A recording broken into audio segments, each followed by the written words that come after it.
Hello everybody, welcome back to another exciting episode of Battle Chasers Night War. A little bit of stuff we did off screen. We dealt with our first airship. That's always fun. My last playthrough, I had another vehicle costume. Dang. I had a level 30 or 31 airship, and oh my god, my party was like mid-20s, and I thought I could do it. I just could not, for the life of me, do it. And it was such a painful experience. I was like, yeah, we'll come back to this. Luckily, I didn't die, I just had to flee. Kind of same thing. And I had just Nolan or just Red Monica left in the party. I was like, okay, we're not doing that again. And then I went back to another section of the game, and right when I landed on the teleporter, I immediately got into an airship battle. I was like, are you kidding me? And it was, God, it was so annoying. Yeah, bigger swing into sing, that should kill him. And it happened like only one more time, but still I was like, oh, this is not a fun time for me. Luckily I did some power leveling and I beat it, thank god. I never found the captain though. I found our lieutenants. Yeah, for the captain, they're going to be max level, no matter what. And it's not like they're hard, it's just a long boss fight. Just because, they have a lot of defenses, and they use a multi-target attacks on every single turn, so it's a little bit annoying. Speaking of multi-target attacks, we're going to my least favorite dungeon, probably in a few episodes. It's called Joketown, and that's where we're getting Nolan. And it's just every single fight, it's like, oh hey, guess what? We're gonna do a lot of damage to you, and we have a lot of health. And it's like, but we don't have a lot of damage yet. So that's a little annoying, but it's all good. We overcome it. We try them. It's all good. Healing way, bigger swing, yeah, sting. Yeah, I also found out we actually don't get our own enchanting table until like halfway through the game. We get the enchanter in a little bit, but we don't get the enchanting table until way later in the game, which I'm fine with. I'm just like, it would be nice if I didn't have to go to dungeons to get an enchantment done. That reminds me of World of Warcraft. So in Vanilla WoW, the first iteration of World of Warcraft, as we call it. Okay, so that's the one of my thoughts just that. So that's the arena. We're gonna be going there quite frequently later in the game just to level up. So in Vanilla WoW, if you're an alchemist and you want to make a flask, so you can have one guardian flask and one battle flask, I believe. And they each had different effects. One guardian flask, one battle flask. And it's like, oh, increases your agility, or increases like some stat, or like gives you like an on-hit buff, or something like that. And for alchemy though, if you want to make any flasks, you have to go to a dungeon. One was in Lower Blackrock Deaths, and another one was in School of Mates, I believe. Yeah, and those are the only way to make a flask. And In Burning Crusade, the first expansion, they changed it, not significantly, but in a positive way at least, where you can make a flask at a major city, and that was Shatrath City. The main quest hub, or the main like hub in general for Outlands. And then in Wrath, they changed it completely, where you can just make flasks wherever. Let's see. Let's chat. You're back. Whoops. This insignia was dropped by a fleeing bandit. Is it familiar? Yes, sir. From the Iron Outpost. Not the military mark. I can't make heads or tails of it. But Quo might. He's a strange one, to be sure. Most likely to know of anyone, that said. He hasn't had much interest in speaking with us thus far. It may as be. But now you've got something interesting to discuss. Yes, we do. What could go wrong? What do you need? Oh, so let's see. We can sell Cyclone. Oh, wait. Did we? Oh, we didn't equip that. Okay, well, we're gonna equip that. Get rid of that. Let's equip that now so I don't accidentally sell it. Weapon damage. Yep. Don't need that. We don't need that. We need that, definitely. So fun fact. So this item,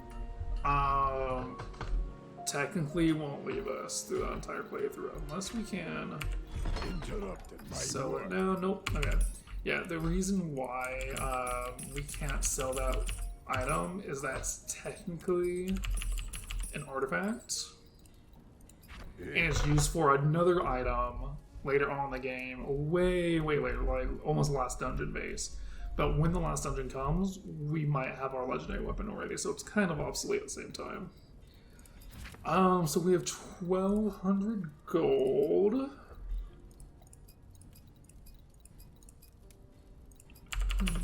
That. So let's go ahead and upgrade. Welcome.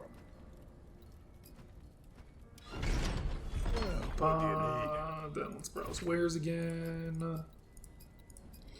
Oh, I thought he had the second book. That's okay. See you later. So we'll go ahead and train that. Yeah, for books, it really doesn't matter who you train it to. Once you train it to one person in your party, everyone can do it in any dungeon. Yes? Yo, Qual. Why, hello. Have you brought me something interesting? While at the Iron Outpost, we witnessed bandits pulling a sword from a pile of armor. That pile of armor then promptly came to life and tried to kill us. Ah, yes. Quite fascinating what an artifact can do, especially to other artifacts. What do you mean, other artifacts? That was no ordinary set of armor you battled. It was an ancient artifact. Once worn by a lieutenant, cursed with power by Varus himself.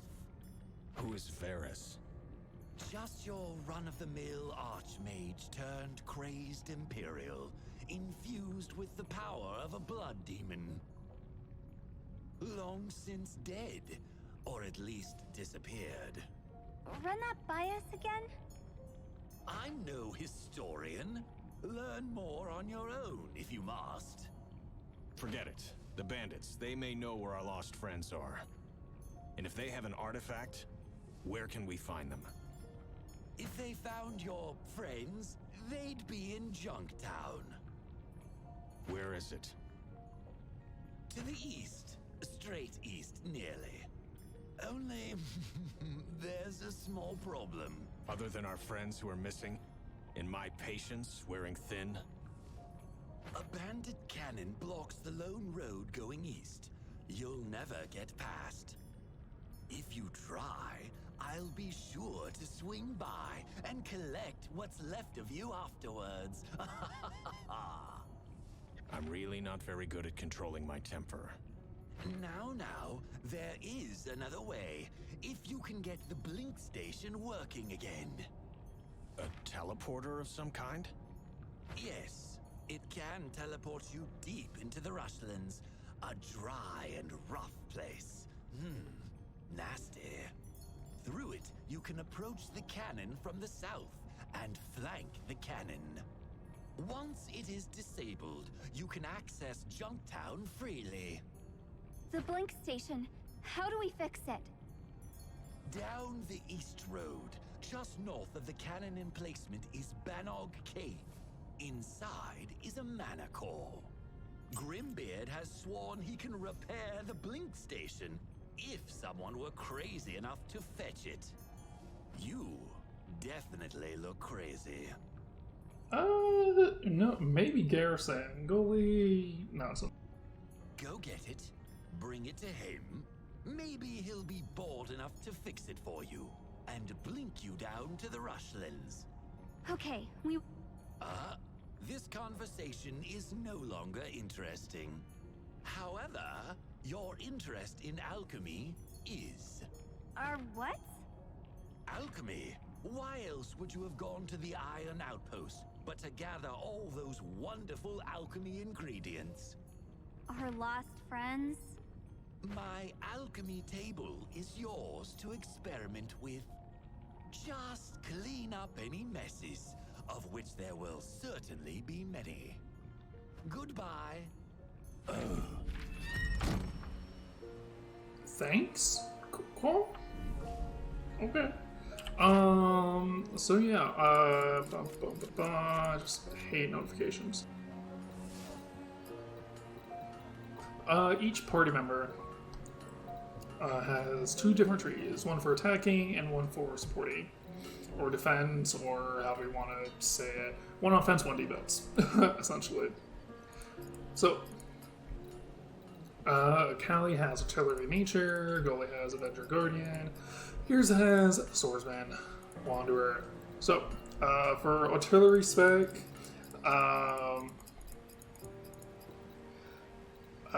there's also a Mastery. You can go up to 100. I believe throughout the game we get like 104 for each party member. That's if we farm a little bit for Shadow Coins too, which we will, but mostly off screen. So there's like Attack Power Mastery, Overcharge Mastery, Artillery Overcharge, Stamina Rising Power. Each one does something different with each tree. Callie, we're mainly going to be going into the Nature tree because we want him to be our healer. Not our primary healer, but just a healer. We have our 6th party member, and then we have Nolan, who are also going to be healers, but not as good as Callie. So I don't know, actually he is going to be our main healer. What am I talking about? So we have 6 points. As you can see, if we do that one, that does all 6. If we do that one, we can't get 6 because that has 4 points, so on and so forth. And then once we hit a certain threshold, we get a certain mastery thing. So I thought it was something cool the developers did. For Callie, we're going to do preemptive healing and healing power up. That way this heals more. And plus we get a little extra healing after each battle. Or before each battle, I would say. For Goalie, we're not really going to touch the Avenger tree. It's mainly going to be Guardian. There's one perk in here. I think it's like down here. It's like one of these ones. I think it's this one right here. Where it increases your defenses by 28%. So that includes armor and magic resistance. And that is so much. And then another one that increases stamina by like 18%, which is insane. We can get up to, I think, the most I ever got to was like 17,000. I mean, when you're getting hit by, 800 to 900 damage a turn, 17,000 isn't, something to laugh about, really. It's so much. We're going to do stamina up and armor up. A little more defense, a little bit more stamina. It's only got 14 health. It's something, For Garrison, I'm always, stuck between these two just because they're both really nice. This one is more haste and more direct damage. This one is more crit and more like dot damage. We are gonna do... Oh boy. I do use Warblade a lot. Let's do second winning crit chance up, actually. Actually, you start strong. Yeah, that way we get healed for a little bit more again, since he is our lowest health party member. I wouldn't say weakest, because he's not the weakest. Callie is the weakest, damage-wise. But, yeah, it's just insane the damage we can do with Garrison at one point. Through my first playthrough, I did more of him like the dot spec, like full on, full crit, full everything. And when his bleeds crit, they apply another bleed. And so I was getting 2 stacks of bleed a turn, and I only had to do it once, maybe twice. Because anytime, again, when the bleed was critting, guess what happened? They applied another bleed, which means it just stacked with each other indefinitely. So once I did it once, I never had to do it again. And when I was getting the overcharge from it too, okay, I was getting the overcharge from it too. I just used Rage Wave and it just cleared fights in 2 or 3 turns, usually 3 turns. I played around with the with the Wanderer skill tree just for the direct damage. It was pretty good, pretty good like mid game, but late game, Swordsman just did so much more.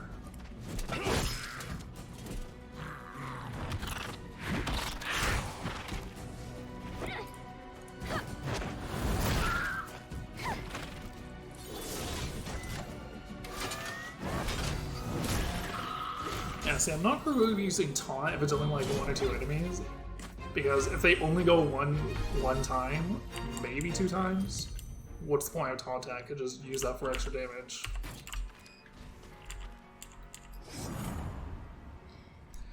So, Bandon Cave, we're only revisiting one more time.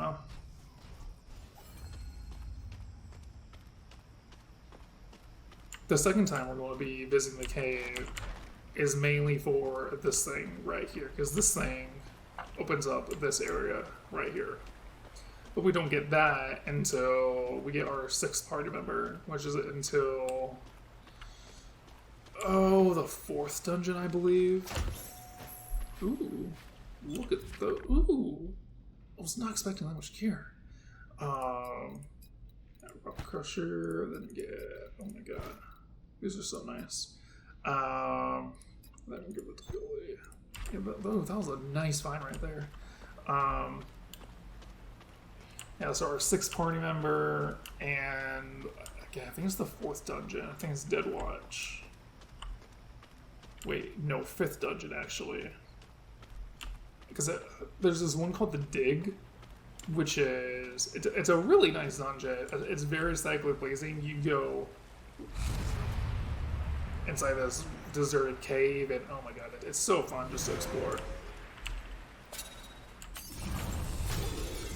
Yeah, so it's Path of Fame, Junktown, the Dig, Dead Watch, Stonemont, Blood Gardens,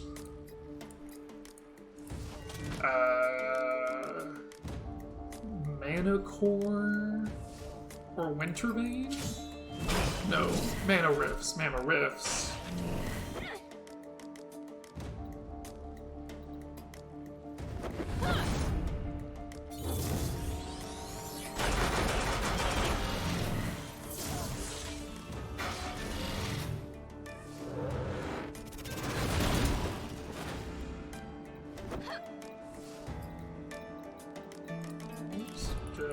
So, this mana elemental has a debuff called Red Manacore, So each time we do physical damage, or every time we do damage to it, it gets a stacking debuff that's not dispellable, of course,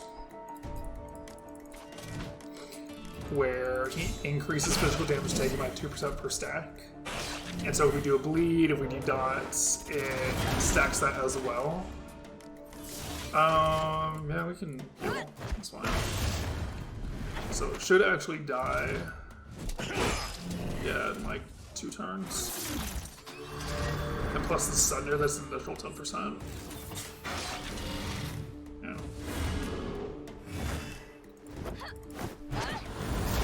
Yeah, it's a pretty easy fight.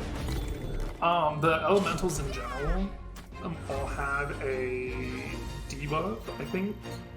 Except the ice elementals, they don't have any. A mana elemental. That is quite unusual. Something on this island is stirring up trouble. Forget the blacksmith. Let's try dropping the mana core into the blink station ourselves. The less we need the townsfolk, the better. An interesting thought. I agree. The station was in the southeast corner of town, near the lake. Let's go. Yeah, the ice elementals don't have anything. Instead, they have a chill debuff, which is equally annoying because it stacks. And so there was a point where I think I got like minus 90% haze, so the elementals were going like 2 times a turn. Each one was going 2 times a turn. I was facing 2 of them, so that wasn't fun. We also get a stacking shield buff thanks to Nolan and Red Monica. Yeah, that was close. But Red Monica's is more random. Drop it in. Yeah. Then from our well handle. Oh no, we actually can't go to the well yet. Well, because of we need to clear out the spiders.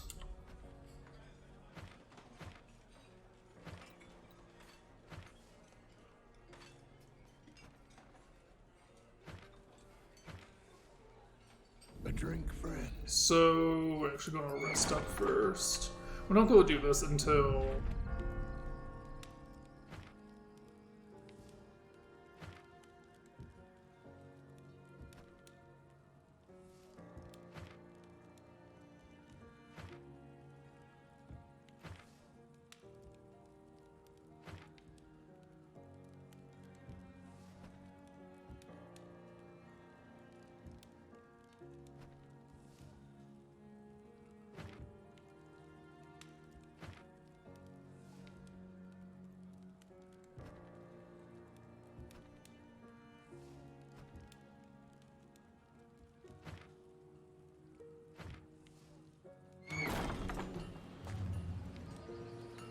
I'm not going to be doing this until after the Path of Fangs. Ooh, let's trade up shell points too. So we got 9. Don't really want that. Yeah, gold rings or like gold finders are like such a waste of money. Do not buy them. Let's get 2 of those. Yeah. We're actually not gonna buy any fishing stuff either because we get a better one later on in the game. Not a bad find. Yeah, epic quality. We'll give that to. Give it to Callie. Yeah, why not? Then we'll give that to Garrison. Yeah, Serrated Blade is good, but the more damage we have, the better. That's the only caveat in me deciding items is, oh, does it do more damage? Yeah, I'm using that instead. Look at that, we're back up to 931 gold. This is why gold isn't a huge issue, because I can just do that. Just sell a bunch of items, and yeah, I'm back up to where I started. Last playthrough, I know I keep mentioning my last playthrough. I think I had like 139,000 when I ended the game.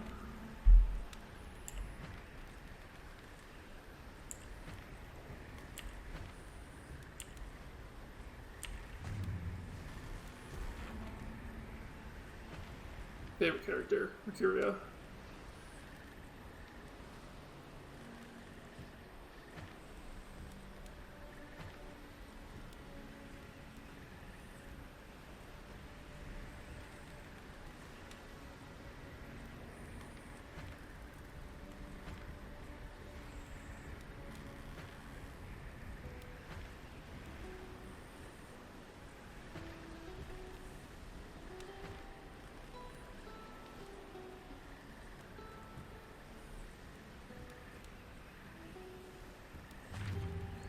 Gosh, so cute. So basic enchantings, I mean, defense one and a offense one, it's not, you know, something super impressive, but, you know, it's something to start off with. Yeah, enchantment tables are random in dungeons, just like Maker's Workbenches, they're also pretty random. And here has our first Lysolot. So Lysolots are pretty weak, but they do a lot of damage, and they debuff us a lot. Like that. So if I taunted, the AI would choose between these two targets every time, because they are also armed, and also 20% damage increase. I mean, their haste is so low, we were able to go just about twice before they even went another time.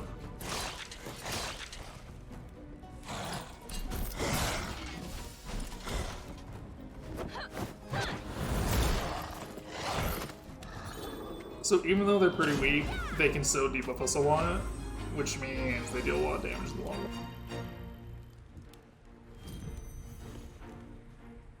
Alrighty, and we got another necklace. We'll give that to Garrison. Actually, you know what? Yeah, we'll just leave that on Garrison as well. We got a ring, Raelia's ring. Slender and elegant in its design, this ring is immune with protective magics. That's not bad. Yeah, Gully, and then we're actually gonna give this to Callie, give him a little more stamina. And yeah, in our next episode, we'll be venturing to the Bath of Fangs. So until then, I'll see you guys next time.